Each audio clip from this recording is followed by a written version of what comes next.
आज हम 10वीं कक्षा के 15वां पाठ कर्नाटक संपदा इसके बारे में अध्ययन करेंगे। पिछली कक्षा में मैंने जो आपके इस पाठ के संबंधित कुछ सामान्य जानकारी आपको बताया था, उसके आगे के पाठ के बारे में, संपूर्ण पाठ के बारे में आज हम अध्ययन करेंगे। उससे पहले मैं आपको इस पाठ के कुछ पंक्तियां आप ही से पढ़वाता हूँ। मैं जिसको कहूंगा वहां खड़े होकर इस पाठ का 1, 3, 4 वाक्य आपको पढ़ना है। तो चलिए, कौन पढ़ेगा इस पाठ के 2-3 पंक्तियां? मैंने पिछली कक्षा में आपको यह 2 पैराग्राफ पढ़ाया है, पहला पैराग्राफ और दूसरा पैराग्राफ। दूसरे पैराग्राफ के अंतिम 3-4 पंक्तियां आपसे पढ़वाता हूं। चलिए मंगला, दूसरे पैराग्राफ के अंतिम 2 पंक्तियां पढ़िए। कर्नाटक संपदा, हाँ, अंतिम 2 पंक्तियां। इसे सिलिकॉन सिटी भी कहा जाता है। 2 वाक्य पढ़िए। Sir C V Raman, sir M Visvesvaraya, doctor CNR। चलिए बैठिए। शशि,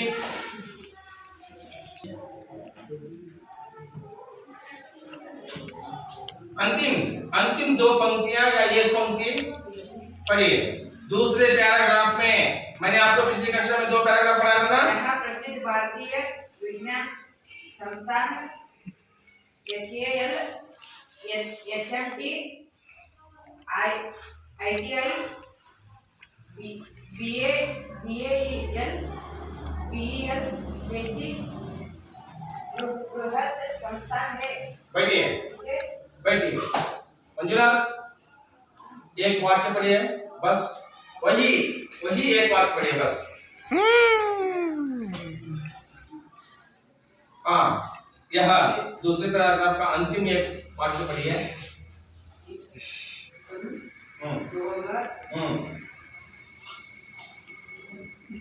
चलिए बैठिए। मैंने आपको पिछली कक्षा में पढ़ाया था कर्नाटक संपदा के 2 पैराग्राफ। आप इस कक्षा में तीसरे पैराग्राफ को हम अध्ययन करेंगे। तो चलिए देखिए। Sir C V Raman, sir M Visvesvaraya, doctor CNR Rao, doctor Shakuntala Devi जैसे दिग्गजों ने वैज्ञानिक तथा प्रौद्योगिकी के क्षेत्र में नारायण मूर्ति ने अपनी महत्तर उपलब्धियों से कर्नाटक को विश्व पटल पर अंकित किया है। सन 2013 में डॉक्टर CNR राव को सर्वोच्च पुरस्कार भारत रत्न प्राप्त हुआ है। तो देखिए छात्रों, हमारी कर्नाटक की जो संपदा है, जो संपद है, कुछ लोगों से कर्नाटक की संपदा क्या हो गई है? अद्वितीय हो गई है, उन्नत स्तर पर पहुंची हुई है। कोई भी एक कार्य, कोई भी एक राज्य या प्रदेश या गांव, उसका नाम यदि आप मुख्य रूप में लाना चाहते हैं तो वहां पर एक अद्भुत कार्य होना अवश्य है। उदाहरण के रूप से अपने गांव को आप एक आदर्श गांव बनाना चाहते हैं तो आपको क्या करना होगा? गांव को उदाहरण के रूप में रखना होगा। जैसे पेड़ पौधे लगाना होगा, गांव को स्वच्छ रखना होगा, गांव की गलियां साफ सुथरी रखनी होगी, गांव में लाइट की व्यवस्था उत्तम होनी चाहिए, अन्य आदि उपलब्धियों को आपको करना होगा। इसी तरह कर्नाटक का नाम उच्च स्तर पर लाने के लिए न केवल देश के स्तर पर, विश्व के स्तर पर, संसार के स्तर पर लाने के लिए बहुत सारे लोगों ने कर्नाटक को योगदान दिया है। उसमें जैसे अनेक विज्ञान लोग हैं, अनेक साहित्यकार लोग हैं, अनेक कवि हैं, अनेक लेखक हैं, अनेक खिलाड़ियां हैं। जैसे सचिन तेंदुलकर, विराट कोहली, यहाँ खेल के विभाग में हो तो जैसे वैज्ञानिक के रूप में CNR राव और राजकीय क्षेत्र में हो तो बहुत सारे उत्तम पुरुषों ने इस कर्नाटक की संपद को क्या बनाया है, अमीर बनाया है। उसी तरह यहाँ पर देखिए doctor CNR Rao, doctor Visvesvaraya और शकुंतला देवी और नारायण मूर्ति, इन महान व्यक्तियों के साथ, इन महान व्यक्तियों के कार्य के अनुरूप आज कर्नाटक का नाम विश्व के कोने कोने में चिरपरिचित है। यदि हम कोई भी कार्य नहीं करते तो क्या हम कर्नाटक का राज, कर्नाटक का नाम विश्व के पटल पर पहुंचा सकते थे? नहीं, कोई भी हमको नहीं जानता था। ना कि केवल हमारे कार्य और हमारे उपलब्धियां, हमारे खोज, हमारे सब व्यवस्थाओं के रूप से आज हम कर्नाटक का नाम विश्व स्तर पर लेकर जा चुके हैं।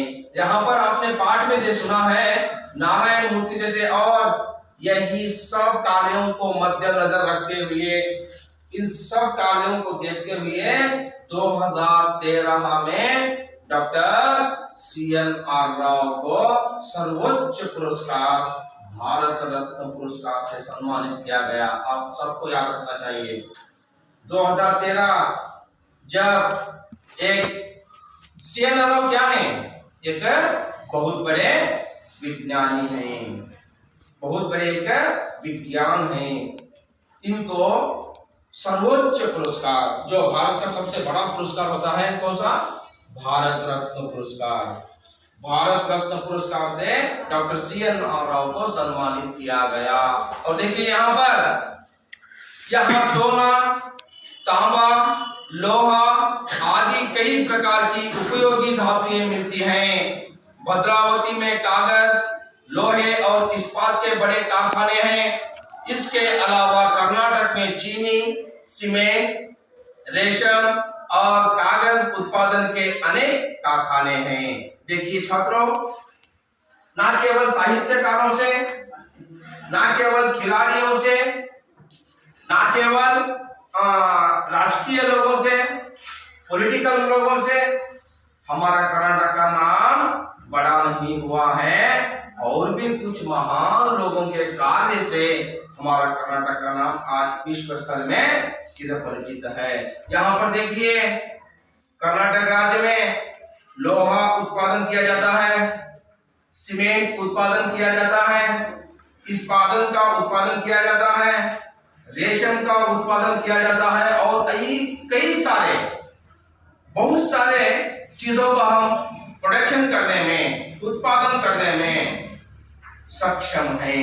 आज हम कर्नाटक में बहुत सारे कारखाने, ऐसे जो कारखाने हैं, आज हम खुद अपना प्रोडक्शन वस्तुओं को हम उत्पादन कर रहे हैं। ವಿದ್ಯಾರ್ಥಿಗಳೇ, ಇವತ್ತು ನೀವು ಗಮನಿಸಬಹುದು, ನಮ್ಮ ಕರ್ನಾಟಕ ರಾಜ್ಯದ ಹೆಸರನ್ನ ವಿಶ್ವದ ಮೂಲೆ ಮೂಲೆಗೆ ತಲುಪಿದೆ ಅಂದ್ರೆ ಅದಕ್ಕೆ ಮುಖ್ಯ ಕಾರಣ ಕರ್ನಾಟಕದಲ್ಲಿ ಕೈಗೊಂಡಿರುವಂತಹ ಅನೇಕ ವಿಜ್ಞಾನಿಗಳಾಗಿರಬಹುದು, ಲೇಖಕರಾಗಿರಬಹುದು, ಕ್ರೀಡಾಪಟುಗಳಾಗಿರಬಹುದು, ಸಾಹಿತ್ಯಕಾರರಾಗಿರಬಹುದು, ರಾಜಕೀಯ ವ್ಯಕ್ತಿಗಳಾಗಿರಬಹುದು, ಸಮಾಜ ಸುಧಾರಕರಾಗಿರಬಹುದು, ಇನ್ನೂ ಮುಂತಾದ ವ್ಯಕ್ತಿಗಳಿಂದಲೇ ಸಾಧ್ಯ ವಿನಃ ಯಾವುದೇ ಒಬ್ಬ ಕೆಲಸ ಆಗದೇ ಇರತಕ್ಕಂಥ ವ್ಯಕ್ತಿಯಿಂದ ಅಲ್ಲ.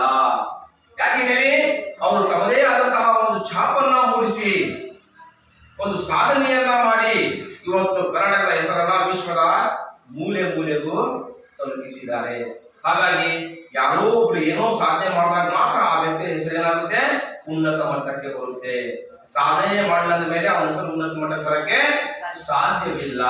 ಹಾಗಾಗಿ ಅವೆಲ್ಲವನ್ನ ಗಮನ ಬಿಟ್ಟು ಪ್ರಖ್ಯಾತ ವಿಜ್ಞಾನಿಯಾದಂತಹ CNR ರಾವ್ ಅವರನ್ನ ಭಾರತ ದೇಶದ ಅತ್ಯಂತ ಸರ್ವೋತ್ತಮ ದೊಡ್ಡದಾಗಿರ್ತಕ್ಕಂತಹ ಒಂದು ಪ್ರಶಸ್ತಿ ಭಾರತ ರತ್ನ ಪ್ರಶಸ್ತಿಯನ್ನ 2013ನೇ ಇಸ್ವಿಯಲ್ಲಿ ಡಾಕ್ಟರ್ CNR ರಾವ್ಗೆ ಕೊಟ್ಟು ಸನ್ಮಾನ ಮಾಡಲಾಯಿತು. ಈ ಪ್ರಶಸ್ತಿಯನ್ನ ಕೊಡಬೇಕಾದ್ರೆ ಸಾಮಾನ್ಯ ಮಾತಲ್ಲ, ಅವರು ಅಷ್ಟು ಸಾಧನೆ ಮಾಡಿದ್ದಾರೆ. ಯಾರೋ ಈ CNR ರಾವ್ ಬೇರೆ ಯಾವ ರಾಜ್ಯದವರಲ್ಲ, ಕರ್ನಾಟಕ ರಾಜ್ಯದವರು. ಕರ್ನಾಟಕ ರಾಜ್ಯದವರು. ಹಾಗಾಗಿ ಇವತ್ತು ಡಾಕ್ಟರ್ ಸಿ ಎನ್ ಆರ್ ಒಬ್ಬ ಖ್ಯಾತ ವಿಜ್ಞಾನಿ ಅಂತ ಹೇಳಿದ್ರೆ ಹೊರ ದೇಶದಲ್ಲಿ ಅವ್ರು ಯಾವ ಊರಪ್ಪ ಅಂದ್ರೆ ಕರ್ನಾಟಕದ ಹೆಸರು ಅಲ್ಲಿ ಏನಾಗುತ್ತೆ ಚಿರಪರಿಚಿತವಾಗುತ್ತೆ. इसलिए आपको जो भी करना है अपना नाम, अपना पैसा, अपना शहर का, अपने पिता का नाम बढ़ जाएगा और उसके साथ साथ अपने गांव का नाम भी बढ़ जाएगा. इसलिए छात्रों आपको जो भी करना है वहां सब लोगों को याद रखना, उस तरह आपने कार्य करना है. यहाँ पर देखिए ವಿದ್ಯಾರ್ಥಿಗಳೇ, ಕೇವಲ ನಮ್ಮ ಕರ್ನಾಟಕ ಹೆಸರು ಗಳಿಸಕ್ಕೆ ಮಾತ್ರವಲ್ಲ ಉತ್ಪಾದನೆ ಮಾಡೋದ್ರಲ್ಲಿ ಮುಂದಿದೆ. ನಾವು ಇವತ್ತು ಕಬ್ಬಿಣ ಉತ್ಪಾದನೆ ಮಾಡ್ತಾ ಇದ್ದೀವಿ, ನಾವು ಇವತ್ತು ಉಪ್ಪು ಉತ್ಪಾದನೆ ಮಾಡ್ತಾ ಇದ್ದೀವಿ, ನಾವು ಇವತ್ತು ತಾಮ್ರ ಉತ್ಪಾದನೆ ಮಾಡ್ತಾ ಇದ್ದೀವಿ. ನಮ್ಮಲ್ಲಿ ಏನ್ ಸಿಗುತ್ತೆ? ಬಂಗಾರ ಸಿಗುತ್ತೆ. ನಮ್ಮಲ್ಲಿ ಇವತ್ತು ರೇಷ್ಮೆ ಉತ್ಪಾದನೆ ಮಾಡ್ತಾ ಇದೀವಿ. ಇನ್ನು ಮುಂತಾದ ಉತ್ಪಾದನೆ ಮಾಡೋದ್ರಲ್ಲಿ ಕೂಡ ನಾವು ಹಿಂದೆ ಬಿದ್ದಿಲ್ಲ. ಎಲ್ಲಾ ಉತ್ಪಾದನೆಯಲ್ಲೂ ಕೂಡ ನಾವು ಮುಂದೆ ಇದ್ದೀವಿ. ಹಾಗಾಗಿ ನಾವು ಹೇಳ್ಬೋದು कर्नाटक एक प्रगतिशील राज्य है. और हमारा देश कौन सा राष्ट्र है? ಪ್ರಗತಿ ಹೊಂದುತ್ತಿರುವಂತಹ ರಾಷ್ಟ್ರ. ಯಾವ್ದು? ಇನ್ನು ಪ್ರಗತಿ ಹೊಂದಿಲ್ಲ, ಪ್ರಗತಿ ಹೊಂದುತ್ತಾ ಇರುವಂತಹ ರಾಷ್ಟ್ರ ನಮ್ಮ ಇಂಡಿಯಾ. आदि नमः कर्नाटक प्रगतिशील राज्य। इसलिए छात्रों मैं आपको यहाँ बताने का प्रयास कर रहा हूँ कि यहाँ पर सब कुछ आपको देखिए। और कर्नाटक में चंदन के पेड़ विपुल मात्रा में हैं, इसलिए कर्नाटक को चंदन का आगार कहते हैं। यहाँ चंदन का तेल, साबुन तथा कलाकृतियां भी बनाई जाती हैं।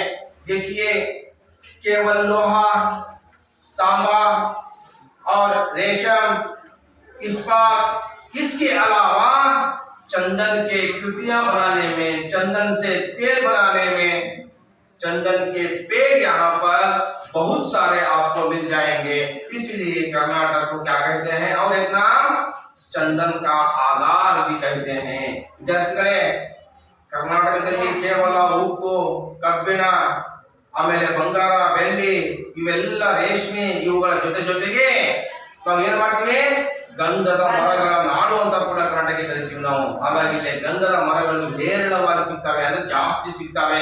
ಆ ಗಂಧದ ಮರಗಳಿಂದ ಇವತ್ತು ಕಲಾಕೃತಿಗಳನ್ನ ಮಾಡೋದು, ಗಂಧದ ಮರಗಳಿಂದ ಇವತ್ತು ಸೇಂಟ್ ಆಗಿರಬಹುದು, ಗಂಧದ ಮರಗಳಿಂದ ಸಾಬೂನುಗಳಾಗಿರಬಹುದು, ಗಂಧದ ಮರಗಳಿಂದ ಇನ್ನೂ ಮುಂತಾದ ವಸ್ತುಗಳನ್ನ ಮನೆಗೆ ಉಪಯೋಗ ಮಾಡತಕ್ಕಂತ ಬಾಗಿಲು ಅಥವಾ ಬೇರೆ ಬೇರೆ ಒಂದು ಮುಂತಾದ ವಸ್ತುಗಳನ್ನ ಇವತ್ತು ಗಂಧದ ಕಟ್ಟಿಗೆಗಳಿಂದ ನಾವು ಉತ್ಪಾದನೆ ಮಾಡತಕ್ಕಂತ ಕಾರ್ಯವನ್ನು ಮಾಡ್ತಾ ಇದ್ದೀವಿ। ಅದು ಕೂಡ ನಮ್ಮಲ್ಲಿ ಸಾಧ್ಯವಾಗಿದೆ ಎಂಬ ಮಾತನ್ನ ಈ ಸಂದರ್ಭದಲ್ಲಿ ಹೇಳಕ್ಕೆ ಇಷ್ಟಪಡ್ತೇನೆ। ನೆಕ್ಸ್ಟ್, कर्नाटक में कावेरी, कृष्णा, तुंगा, भद्रा आदि अनेक नदियां बहती हैं। इन नदियों पर बांध बनाए गए हैं, इनसे हजारों एकड़ जमीन सिंची जाती है। इसके अलावा इन नदियों के जलाशयों की सहायता से ऊर्जा उत्पादन केंद्र भी स्थापित किए गए हैं, जो अरबी, गोकाक, शिव समुद्र आदि जलप्रपात मनमोहक हैं। देखिए छात्रों, केवल इस मात्र कार्य के लिए कर्नाटक सीमित नहीं है, और भी बहुत सारे कार्य के लिए कर्नाटक क्या है? बहुत लोकप्रिय है। ವಿದ್ಯಾರ್ಥಿಗಳೇ, ಇವತ್ತು ಕೇವಲ ಕಬ್ಬಿಣ, ಉಪ್ಪು, ಆಮೇಲೆ ಇವೆಲ್ಲ ತಾಮ್ರ, ಬೆಳ್ಳಿ, ರೇಷ್ಮೆ, ಈ ಗಂಧದ ಮರಗಳಿಗೆ ಮಾತ್ರ ಸೀಮಿತವಾಗಿಲ್ಲ ನಮ್ಮ ಕರ್ನಾಟಕದಲ್ಲಿ ಹರಿಯುವಂತಹ ನದಿಗಳ ಮೇಲೆ ನಾವು ಕಟ್ಟಿರುವಂತಹ ಅಣೆಕಟ್ಟುಗಳಿಂದ ಸಾವಿರಾರು ಎಕರೆ ಜಮೀನುಗಳಿಗೆ ನಾವು ಬರಗಾಲ ಬಂದಾಗ ಬೇಸಿಗೆ ಕಾಲದಲ್ಲಿ ನೀರು ಹರಿಸುವಂತಹ ಕಾರ್ಯವು ಕೂಡ ಇವತ್ತು ಕರ್ನಾಟಕದಲ್ಲಿ ಆಗ್ತಾ ಇದೆ। ಆ ತುಂಗಭದ್ರಾ ಆಗಿರ್ಬೋದು, ಕಾವೇರಿ ಆಗಿರ್ಬೋದು, ಇನ್ನು ಮುಂತಾದ ನದಿಗಳಿಗೆ ಮೇಲೆ ಕಟ್ಟಿರುವಂತಹ ಅಣೆಕಟ್ಟುಗಳಿಂದ ನಾವು ಹಲವಾರು ರೈತರಿಗೆ ಬೇಕಾಗಿರ್ತಕ್ಕಂತಹ ಒಂದು ನೀರಿನ ಸಮಸ್ಯೆಯನ್ನ ನೀಗಿಸುವಂತಹ ಕಾರ್ಯವನ್ನ ಬೇಸಿಗೆ ಕಾಲದಲ್ಲಿ ನಾವು ಮಾಡ್ತಾ ಇರುವಂತಹ ಕೆಲಸವನ್ನ ಮಾಡ್ತಾ ಇದ್ದೀವಿ। ಹೇಗೆ ಮಾಡ್ತಾ ಇದೀವಿ ಅಂತಂದ್ರೆ, ಆ ನದಿಗಳಿಗೆ ಅಡ್ಡಲಾಗಿ ಆಣೆಕಟ್ಟುಗಳನ್ನ ಕಟ್ಟಿ, ಆ ಆಣೆಕಟ್ಟುಗಳಲ್ಲಿ ಸಾವಿರಾರು ಎಕರೆ ಭೂಮಿಗೆ ಒದಗಿಸುವಂತಹ ಒಂದು ನೀರನ್ನ ಶೇಖರಿಸಿ, ಮಳೆ ಹೋದಾಗ ಬೇಸಿಗೆ ಕಾಲದಲ್ಲಿ ಆ ನೀರನ್ನ ಹರಿಸಿ ರೈತರಿಗೆ ಹಸನ್ಮುಖನನ್ನಾಗಿ ಮಾಡ್ತಕ್ಕಂತಹ ಒಂದು ಕೆಲಸವೂ ಕೂಡ ಇವತ್ತು ಆಗ್ತಾ ಇದೆ। ಎಂತಹ ಅದ್ಭುತ ಕಾರ್ಯಗಳು! ಆವಾಗ ಕೇವಲ ನೀರನ್ನ ಹರಿಸದೆ ಅಷ್ಟಕ್ಕೆ ಸೀಮಿತವಾಗಿರದೆ ಅಲ್ಲಿ ಸ್ಟೋರ್ ಆಗಿರ್ತಕ್ಕಂಥ ಶೇಖರವಾಗಿರ್ತಕ್ಕಂಥ ನೀರಿನಿಂದ ವಿದ್ಯುತ್ उत्पादನೆ ಮಾಡತಕ್ಕಂಥ ಕೆಲಸವೂ ಕೂಡ ಇವತ್ತು ನಡೀತಾ ಇದೆ। वहां पर जमा हुआ पानी से अनेक जमीनों को सिंचाई बुआई के लिए पानी देने के साथ साथ वहां पर ऊर्जा उत्पादन का कार्य भी किया जा रहा है। ऊर्जा उत्पादन करने का कार्य भी आज हम कर्नाटक के लोगों ने किया है, इसलिए हमारे कर्नाटक का नाम आज विश्व के कोने कोने में व्याप्त है। यहाँ पर देखिए, उसके साथ साथ आप देख सकते हैं जोग जलपात में विद्युत का ऊर्जा का उत्पादन किया जा रहा है। और वहां पर अब्बे फॉल्स पर भी वहां पर हम भी ऊर्जा उत्पादन का कार्य कर रहे हैं। और गोकाका फॉल्स है जो वहां पर आपको देखने के लिए मनमोहक है। प्रकृति, जोग जलपात, अब्बे फॉल्स, ಗೋಕಾಕ್ ಜಲಪಾತ और ಶಿವನ ಸಮುದ್ರ ಇನ್ನೂ ಅನೇಕ ಮುಂತಾದ ಕಡೆಗಳಲ್ಲಿ ನಾವು ಇವತ್ತು ಅದು ನೋಡಕ್ಕೆ ಪ್ರಕೃತಿ ದತ್ತವಾಗಿರತಕ್ಕಂಥ ತಾಣಗಳು ಜೊತೆಗೆ ಅಲ್ಲಿ ನಾವು ವಿದ್ಯುತ್ ಅನ್ನ ಕರೆಂಟ್ ಅನ್ನ ಉತ್ಪಾದನೆ ಮಾಡತಕ್ಕಂಥ ಕೆಲಸವೂ ಕೂಡ ಇವತ್ತು ನಾವು ಮಾಡ್ತಾ ಇದ್ದೀವಿ। ಇವತ್ತು ಇಷ್ಟು ನಾವು ಯಾಕೆ ಮುಂದುವರೆದಿದ್ದೀವಿ ಅಂತಂದ್ರೆ ನಮ್ಮ ಕೆಲಸ ಕಾರ್ಯಗಳಿಂದ ನಾವು ಕೈಗೊಂಡಿರುವಂತಹ ಸಾಧನೆಗಳಿಂದ ಅಂತ ನಾವಿಲ್ಲಿ ಹೇಳಬಹುದು। ನೋಡಿ, यहाँ पर कर्नाटक राज्य की शिल्पकला अनोखी है। बादामी ऐहोले पटदकल्लु में जो मंदिर हैं उनकी शिल्पकला और वास्तुकला अद्भुत है। बेलूर, हलेबीडु, सोमनाथपुर के मंदिरों में पत्थर की जो मूर्तियां हैं वे सजीव लगती हैं। ये सुंदर मूर्तियां हमें रामायण, महाभारत, पुराणों की कहानियां सुनाती हैं। श्रवणबेलगोल में 57 फुट ऊंची गोमटेश्वर की एक शिला प्रतिमा है जो दुनिया को त्याग और शांति का संदेश दे रही है।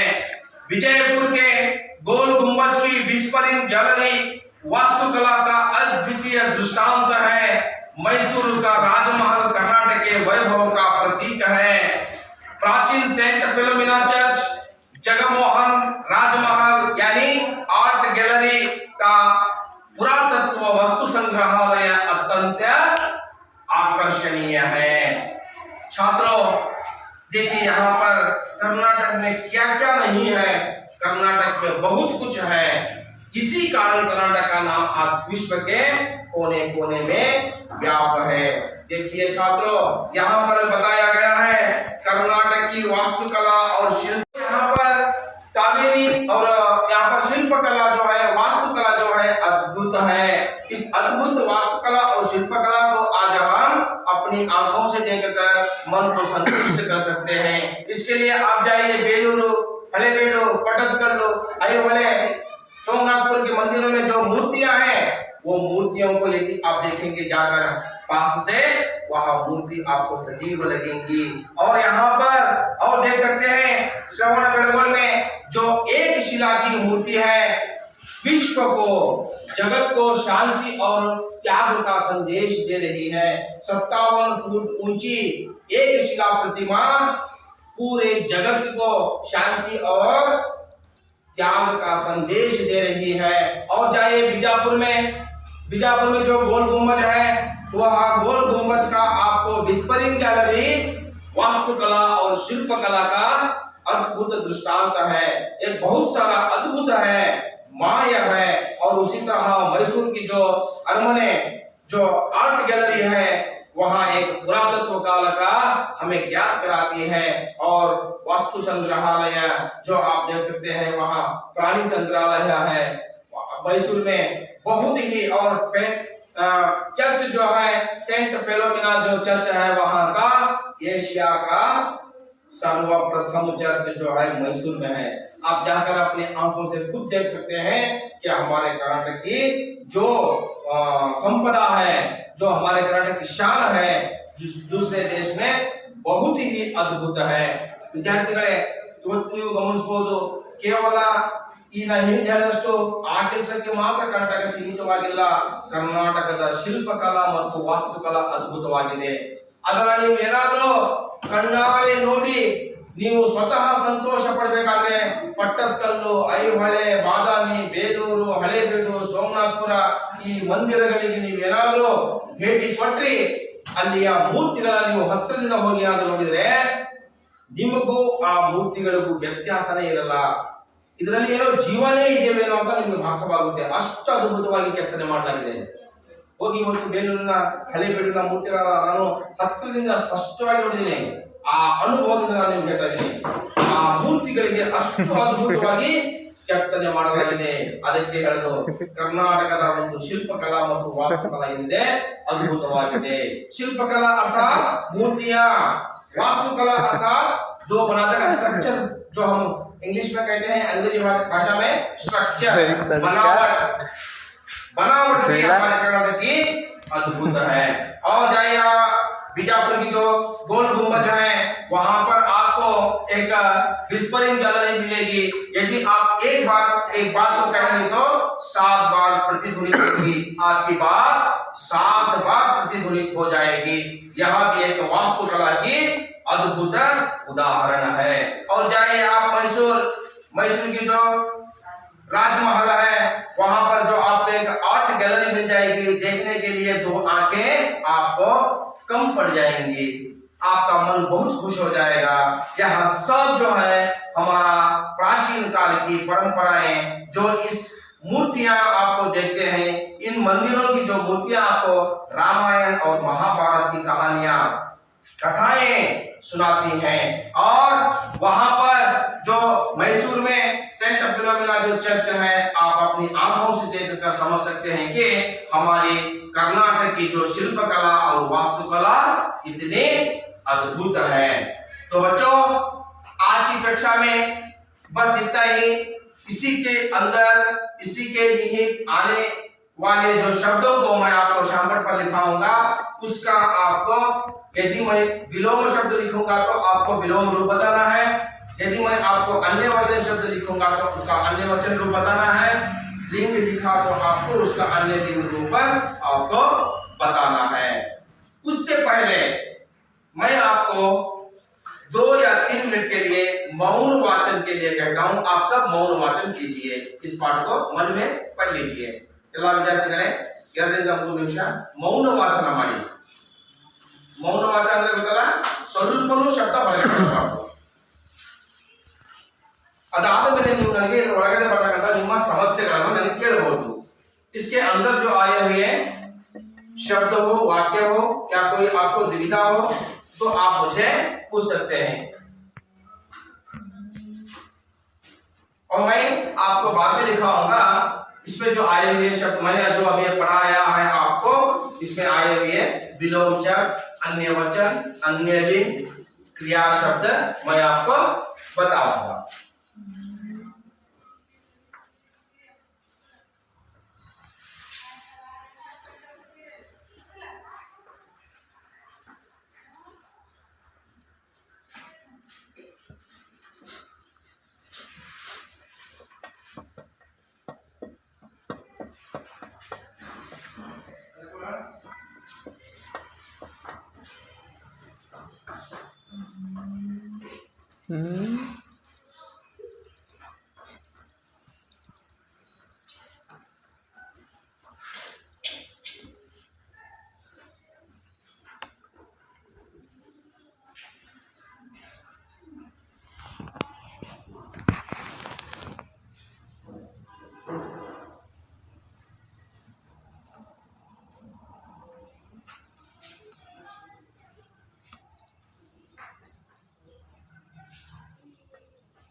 तो चलिए, आपने अभी जो मौन वाचन किया है, मौन रूप से उस पाठ को पढ़ा है, आपको कोई समस्या है या आपको कोई शब्द वाक्य नहीं मालूम हुआ तो मुझे आप पूछ सकते हैं।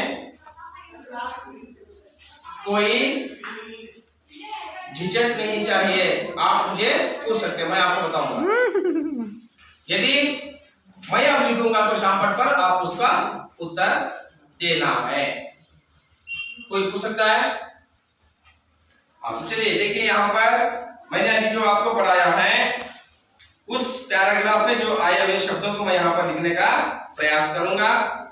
यहाँ शब्द आपको आया है विश्व, इसका विलोम रूप क्या होगा?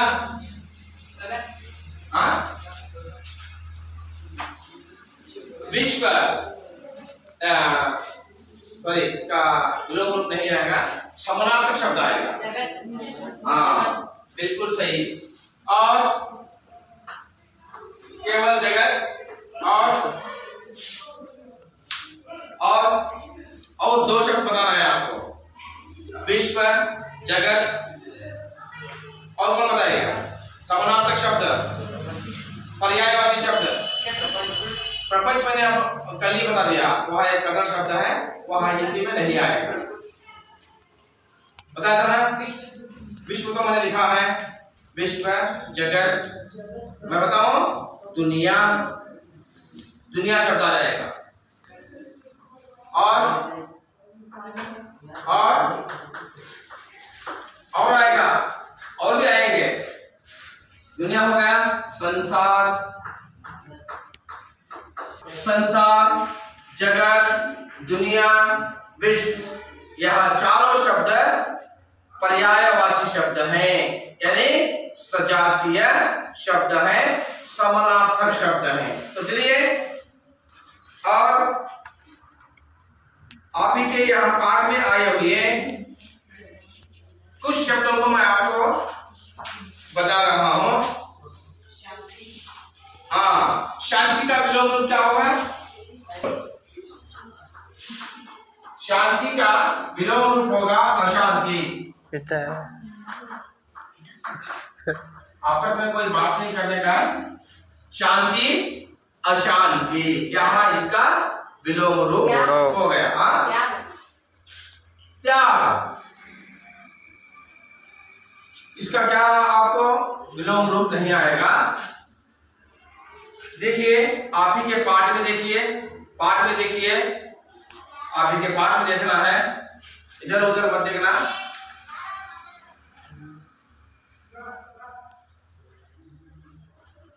और ले एक वचन नदी, बहुवचन, देखिए यहाँ पर एक वचन नदी, बहुवचन क्या होगा? नदियां, वेरी गुड, शाबाश, नदियां। और सारे हाथ, हाँ नहीं होगा, एक वचन हाथ होगा और बहुवचन भी हाथ भी होगा। हाँ, ऐसे शब्द कुछ लिख लीजिए, एक वचन हाथ, बहुवचन हाथ, कहानियां। हाँ शाबाश, कहानी एक वचन, कहानियां। देखिए यहाँ पर देखना है, कौन है? कहानी प्राचीन, वेरी गुड। क्या सिर्फ इस कक्षा में वह छात्र अकेला है, क्या आप कोई है? और सिर्फ वही छात्र बता रहा है शब्द प्राचीन, नवीन, वेरी गुड। प्राचीन, इसका विलोम रूप हो गया नवीन, सॉरी विलोम किधर लिखा है? इधर, प्राचीन, नवीन। चलिए और भी सारे कुछ देखिए। चलिए ठीक है, मैंने आपको गृह कार्य दे रहा हूं, लिख लीजिए। जो मैंने अभी आपको इस कक्षा में पढ़ाया है उस पाठ को सुंदर ढंग से लिखकर प्राप्त अप्राप्त, वेरी गुड, सुंदर ढंग से इस पाठ को लिखकर और इसके निहित आए हुए कुछ शब्दों को अलग से लिखकर लाना है। तो आज हम इस कक्षा को यहीं पर समाप्त करते हैं।